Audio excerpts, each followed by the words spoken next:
you have to be okay with people not understanding you. You have to be okay with people misunderstanding your family. You're doing something different. You live your life a different way, like you said, with friends. Like, you may not agree with how somebody else runs their life, is a mother, goes on vacation, whatever, how they spend their time. But it doesn't make it wrong. Yep. It just makes it different.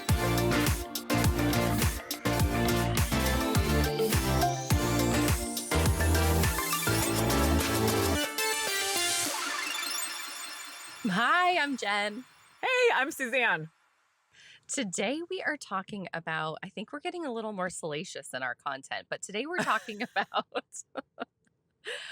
when you want to raise your kids with a different relationship than the one that you grew up with, meaning like the parent-kid relationship, like what that looked like. How you grew up is one way, and then you've decided, specifically speaking for me, on my healing journey, I've decided I want something different. Not that there was anything wrong, not that there's any shade over there, but how my husband and I, Jason, have decided to raise our kids and what that relationship will look like is very different than what we were raised with. And I think if you start with a couple examples, then people maybe have some understanding or background of kind of where you're going with this. Okay.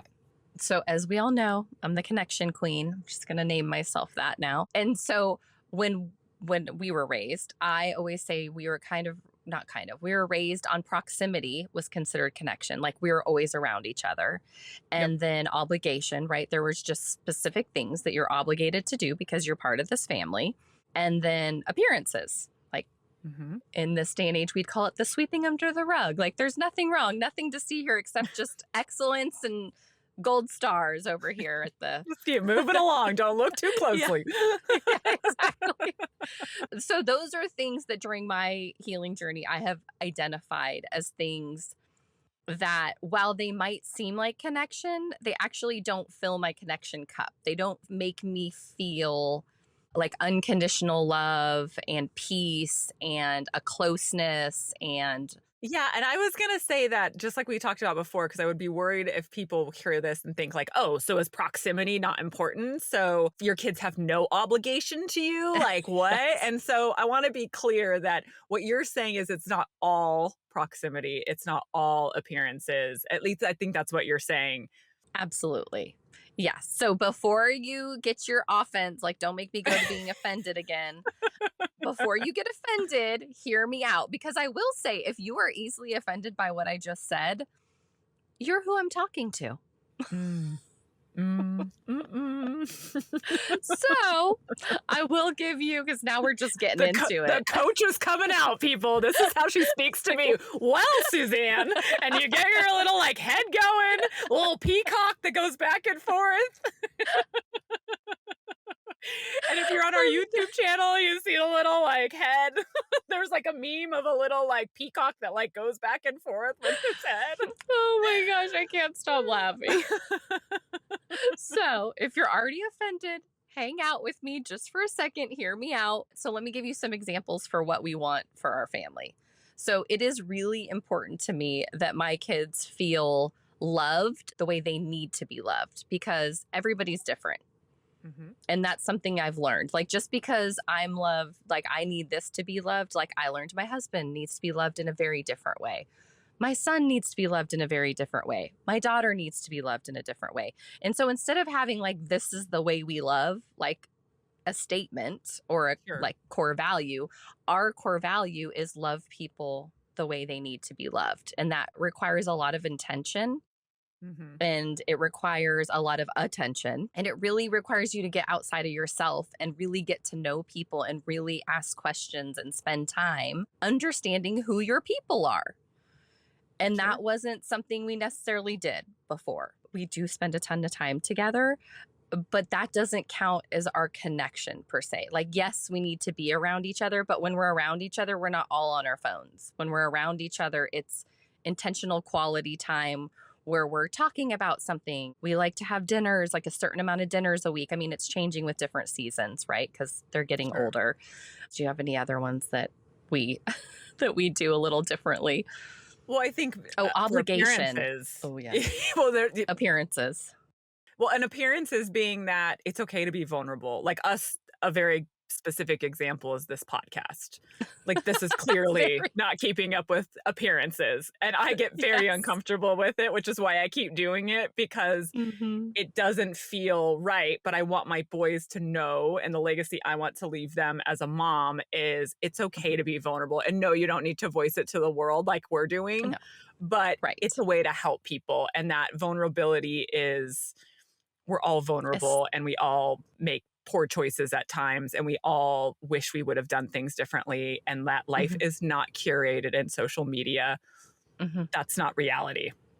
And then what would Yes, you and say about, yeah. obligation, yeah, and then Hmm. obligation of this is an so when I say expectation, I'm not talking about you need to do your chores around the house. Yes, you are part of a family and there is an expectation. It's the expectation that because I am your mother, you will perform X, Y, or Z, right? That has nothing to do with how we run our family or whatever. So I'm trying to think of like if she were to say to me, just using my daughter for an example, I'm trying to think, oh, she said to us, she went to DC like a year ago as part of her big DC trip. And of course, parents are invited or chaperones. And she had to tell us, my husband really wanted to go and Oh, I he didn't wanted to know this experience. story. Yes, he wanted to experience it with her. He had never really like he had done DC but not that way, and he thought in his mind he was like, this is going to be so great. I'm going to do something with my daughter. It's going to be this awesome bonding time. I'm going to get to know her friends. Like he had, right, we like we have our whole story together. And then she's like, actually, I just want to do this on my own. Like I feel like this is something I want to do for me. I want to travel to another state with my friends and explore somewhere I've never been with you and mom. And I want to do this on my own. And I mean, his heart was broken. Oh, And I will love. say for a minute, he was like, he was a little defensive and he'll Of be the first course. to admit it. Yeah. But he got over it because in our family, you're allowed to speak up for your needs. And it's really important that if you say it, obviously in a nice, kind way. And she said it in a really nice, kind way. And even when you say things in a nice, kind way, it doesn't mean you're not going to hurt someone's feelings. And it did hurt his feelings. But he also had to step back and, get out of his feelings and be like, oh my gosh, I'm so happy she shared that with me. Because she could have just been like, well, I don't want to make dad upset. So, And then tell I'm all just of going her to say friends, yes. "Oh my gosh, my dad's Yes. coming and I don't wanna do And she this," and be She has a bitter whole with story him. about Uh-huh. absolutely. And so that's a prime example. But like in our family, it'd be like, oh no, I'm coming. Like I feel, I mean, we didn't have this example, but it would Yeah. have been like an obligation, like, well, I've announced that I'm coming, and so I'm coming. But we would have had no voice. So I guess I just came up with that right now. We didn't really get a voice of our needs necessarily in Yeah. certain situations. So I would Yeah. say that's very different with my kids. Mhm. And to tie it all together, back to the title is when you're raising your kids very differently than you were raised, your parents, our parents, have issue with it because they don't necessarily understand it or agree with it or believe in it or whatever. It doesn't really matter. And so that causes a lot of stress, specifically Sure. on me, because I'm caught in the middle of Jason and I are making family choices. This is our family. But yes, my parents are still my family, but they think the obligation is that we need, right? Because they think obligation. So I need to do whatever they want me to do. And that includes making my kids do whatever they feel entitled to. Mhm. And I could give some examples, but I'm just curious do you feel that way? Like, do you ever run into that? Absolutely, and I think there's probably not a person alive, and when we're Mhm. grandparents, we're probably gonna have our own thoughts and opinions. I mean, we already have them now about our 100%. friends and other people. Oh I think gosh, that the yes. I think that the difference is here, and again, not demonizing anyone, like, No. that was generational in a lot of ways, like, that's what I've Yes. discovered, and I think that I've become Yes. okay with things because it's like, no one's being the bad guy here, but they're still gonna be upset with you, so, like, for us, it's video games. Neither side sets of our grandparents really or our parents believe like, they think our kids have too much game time, right? Uh-huh. It is what it is. Like, and our opinion is like, no, our kids are out and going all the time. They're doing a ton of stuff. And that Mhm. occasionally when you catch them on that day where, yeah, we've just let them be that day. And you know what? Mhm. I understand that you don't like it. I totally get Mhm. it, but it's our Mhm. choice. And Mhm. so, okay, like there's just disagreements about it. And it's like, Yeah. okay, you know, and then there's, holidays. And I don't know anyone, whether you are married, not have kids, not like, I don't know anyone that doesn't really have some sort of conversation about holidays and obligations around holidays. Like it's just a Yeah. hard, and once you get married and then you have kids, you can't have two sets of parents, it's your parents, and then you have Mhm. your Your spouse, and now spouse's you have parents. your kids, and you have, your friends, and you have your family, my Aunts and sister. uncles. Yeah. Yes. I mean, it Aunts and is a very uncles, and complicated time, and it's it is hard to tell complicated. people no, No. and like we said, there's not one right answer, and maybe what you do one No. year is not the next year, but it all goes back to what the expectation, I think, is. And when you're healed and you realize those things, or Mhm. healing, and you're in your Healing. Yeah. 2.0 and you Yeah. realize that, I oftentimes feel like a villain in my story when I am like, Mhm. no, I want to do something different. And the grandparents on either side are like, well, wait a minute, what? Excuse you. Yeah. You And don't at get first that I used choice. yeah, and I first I used to get really upset and be like, "Who what why not? Why don't we get to do something different?" And then I villainize them because that was my defense mechanism, and with time, it's like, "No, of course they feel that way, Suzanne. You've done this their way all along, and now you're doing something different, and it feels different, and it's not necessarily comfortable for your husband, and it's not necessarily comfortable for you, and you're trying to find out like what's a nice middle ground because I love my parents and I love my in-laws, and like you're trying to match their obligations or manage, not match their Manage. Yeah. obligations, your obligations, and then just what you want out of life. Yeah. Your own family's needs and your kids' needs, because we Yes. both allow our kids to express their needs. They don't always get their way, but you're always allowed to express your needs and wants, right? Which What? I will say also causes lots of issues. When you It let your does. kids have a voice with a Mhm. generation who was told to be seen but not heard, of 100%. course, that is going to be shocking at times for them, and I think that that's definitely something that can be difficult to manage. What I want to say to listener, if you're going through this, because I feel like everybody goes through this in some way, even if you don't have kids, like even just when you get married, or even when I remember this happening even when you're dating someone and you're Yeah, like serious because you're like, well, we want to do, Christmas together, or we want to, I don't go know, on a go on a trip. vacation. Yes, yes. And then it's like, well, you're not taking your vacation with the family vacation, or you're not, right? I mean, there's so many expectations, but the expectations become obligations, and it just becomes like suffocating. My husband's Mhm. smiling at me right now as he walks in front of the car. And what I want to tell people is, hey, that's going to happen. And like Suzanne and I say, Yeah. there's no destination where you just are like, oh, I don't even care anymore. And if you say you don't care, lies. Lies, lies, lies, lies, right? We love our parents. We love our kids. I love spending time with you. Right? I mean, I love my husband's Yeah. family. Like, if I could have it my perfect way, like, I would make everybody happy, but it's just everybody has a voice. And so I have really had to get comfortable being uncomfortable. And being uncomfortable means, like you said, managing other people, like not other people, let's just say what it is, managing parents, specifically my parents, because I'm the one managing my parents, what they want, what their needs are, what their expectations are, what they believe are obligations or entitlements as grandparents based on their generation and their beliefs, what I believe, and then what my kids believe.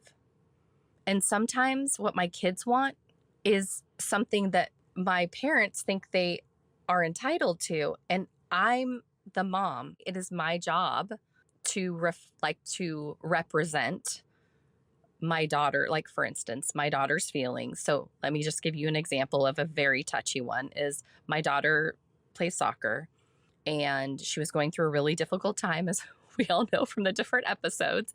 And she just couldn't take any more spectators. She didn't want any more spectators. So she just asked that my parents not come to her games anymore because she was in crippling anxiety. It was a whole thing. And instead of wanting to understand, which is our relationships, I would want to understand, like, oh, she has anxiety. Okay, I understand. Like, I want to support her. And if not me not showing up as supporting her, that would be great. But that's me. That's not how they operate. And they don't come from that. They took it like a slight or a wrong or a, like, well, what's wrong with us, right? Like they went into the defensive. And it was so hard for me because it wasn't about it. It wasn't really about them. It was about her. But if you're not in a place of a 2.0 or a healing version and you're not interested in that, you're just looking at it like, but we're the grandparents and we want to support her and we just want to be there. And it's like, but that's not what she wants. And so that's like a really good example of having to fill that gap as a mom to manage both the disappointment and the anger and just broken heart. Like I understand, like they were brokenhearted, but also like that disappointment and broken heart and anger doesn't mean that her need to not have them there for her own self-care and self-needs. Like not one doesn't trump the other. Yeah. Yeah. And it doesn't make either one of them wrong or right. Like I understand everybody's point, but at the end of the day, my job as a mom is not to protect my parents. It's to protect my daughter. And so that was her need. And I had to be, unfortunately, the messenger of that news. Yeah. And it's hard to feel stuck in the middle. Yeah. And it's caused a lot of strife, but it doesn't need to. But I think the episode is to let people know, like, you have to be okay with people not understanding you. You have to be okay with people misunderstanding your family. You're doing something different. You live your life a different way, like you said, with friends.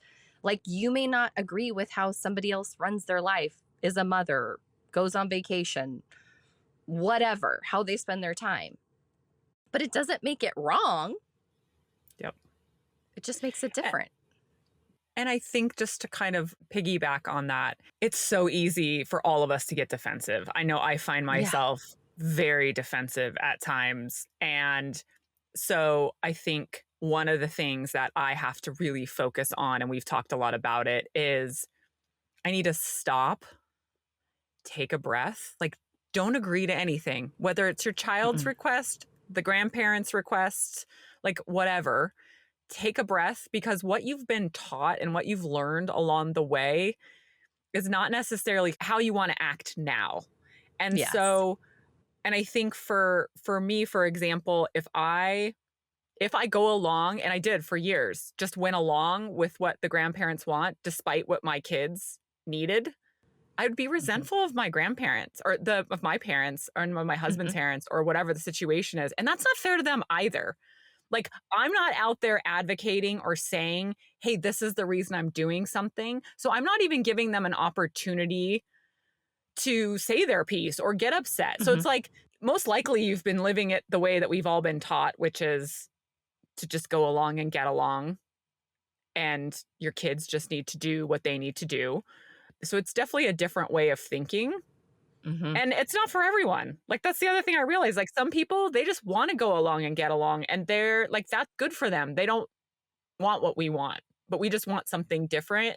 And I'm not sure we would have known that had we not been on this healing journey. And I think that would be what we would want our listener to know. Absolutely. It's just really hard. And so that's why I wanted to talk about it. This was a really hard podcast for me to do. And I asked Suzanne even before it, I'm like, I don't know.